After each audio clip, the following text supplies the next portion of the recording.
गांजा भंग पीबे करी, गांजा भंग पीबे प्रेम से बोली बाबा बैजूनाथ की। भीतरी से मन हमर डराता हो, अब न जल्दी से घर न हो, अब न जल्दी से घर न हो। भीतरी से मन हमर डराता हो, अब न जल्दी से घर न हो।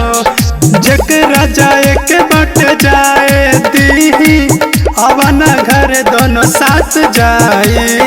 भक्त हई रे पगली, चर्चा त चलबे करी, डर के हुस नगे हमरा, गांजा भंग पीबे करी।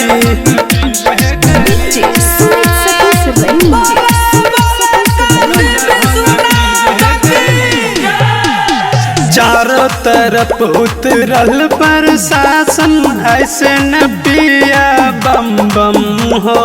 पिए के बाट तबिया न दूधवा, लाई तो 4 लोटा हो। हम तो हर डिमांड पूरा करब हो, लावा न भंग गांजा हो। असर में बानी दूध पियतानी, तब से बैठल बानी। भक्त हई रे पगली, मुँह से धुआं निकलबे करी, डर के हुस नगे हमरा, गांजा भंग पीबे करी। प्रेम से बोली बाबा बैजूनाथ की। गांजा न पीबा तमाचा न आई, कैसन बात बोलत वाली जी।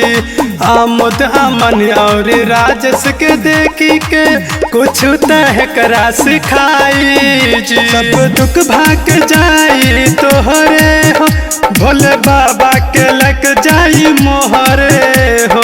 जल्दी से आबा कमर सजावा, बोलबम बोला तनी। भक्त हई रे पगली, मुँह से धुआं निकलबे करी, डर के हुस नगे हमरा, गांजा भंग पीबे करी।